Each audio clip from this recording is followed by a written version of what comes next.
पोड़पिठा खाइबा मन होची किंतु पाखरे चुली नहीं कि माटीर सरा नहीं हेले केमती तैयारी हबो पोड़पिठा किछि टेंशन नियंतुनी। आज मु आपनक पई नै आसीची बहुत सहज उपाय रे कम समय रे बिना जंतुणी रे पूरा चुली पोड़पिठा परिका लागिबो खाइबा पे बहुत स्वादिया लागिबो।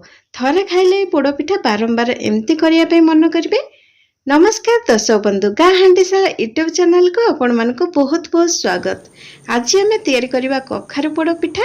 जदि आपण मानको आज रेसिपी भल लागिबो लाइक शेयर कमेंट करिवे एवं चैनल को सब्सक्राइब करनेबे। चलंतु एबे आम तैयारी करबा कखारु पोड़पिठा। पोड़पिठा करिया पई एठी मु कखारु को बड़ साइज करी काटी नेछि। अरुआ चाउल को 5 घंटा पूर्व बतुरै के रखिथिली। अरुआ चाउल भलसे बतुरिले भलसे बाटी हेबो तो पिठा खाइबा पे बहुत भल लागिबो। पोड़पिठा हमर भलसे तैयारी हे जिवो। एबे हमें गोटे पैन नबा सेथिरे गोटे गिलास पानी दे दबा। कखारु को एबे हमें दे दबा 7 रु 8 मिनिट पर्यंत घोड़नी दे दबा कखारु सिजिया पे। देखंतु एठी हमर कखारु सिजी गलानी। एबे हमें कखारु को ठंडा करनबा। ठंडा हैला परे गोटे ग्राइंडिंग जार नबा सेथिरे हमें बतुरै थिबा अरुआ चाउल को दे दबा।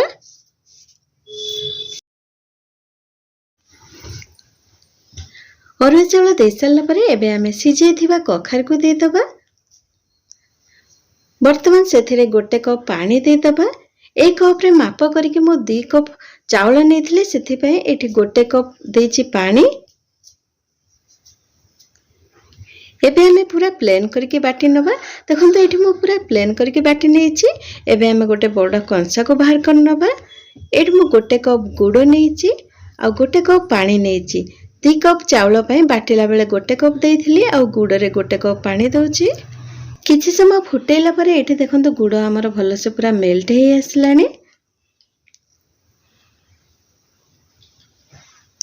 एबे हमें गुड़ पानी के बाटी थिबा कखारु चाउलर पेस्ट रे दे दबा।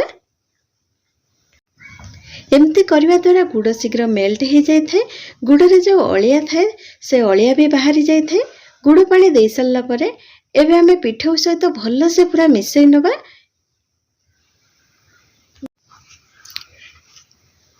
देखंतु एठी गुड़ कखारु चाउलर पेस्ट पूरा बढ़िया से मिसी गलानी। एबे हमें सेथिरे स्वाद अनुसार लूण दे दबा।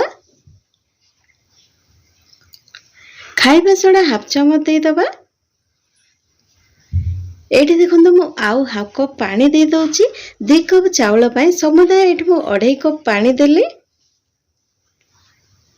चाउल पानी रो परिमाण जदि ठीक मापरे करूछंती तो पोड़पिठा भल से बनिबो बहुत कौलिया लागिबो खाइबा पे। एठी देखंतु हमर बढ़िया से मिसी गलानी। एबे हमें सेथिरे छेचिकी रखिथिबा अदा को दे दबा। एठी देखंतु तेजपत्र को मु छोट छोट करी काटी नेछि जा द्वारा बास्ना भलो आसीबो खाइबा पे भी भल लागिबो। एबे हमें प्रेशर कुकर नबा सेथिरे हमें घियो 3 चमच दे दबा।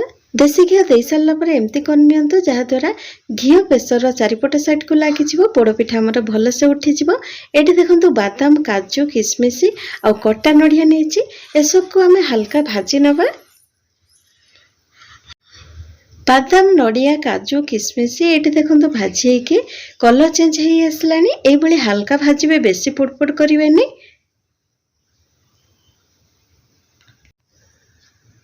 एबे हमें कखारु चाउलर बैटर को दे दबा। दे सारला परे एबे हमें घोड़नी दे दबा। 5 मिनिट हमें हाई फ्लेम रे रखिबा आ 20 मिनिट पूरा लो फ्लेम रे रखिबा। 25 मिनिट पर एबे हमें घोड़नी खाली देखिबा। एबे हमें गोटे छुरी फुटई देखिबा। देखिया हमर पिठा हेछि कि नाही। देखंतु एठी पोड़ पिठा हमर सिजी आसलानी। किछि समय ठंडा हल्ला परे एबे हमें पिठा को बाहर करिबा।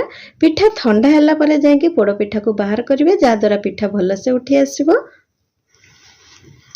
देखंतु पूरा चुल्ली पोड़ पिठा परिका हेछि।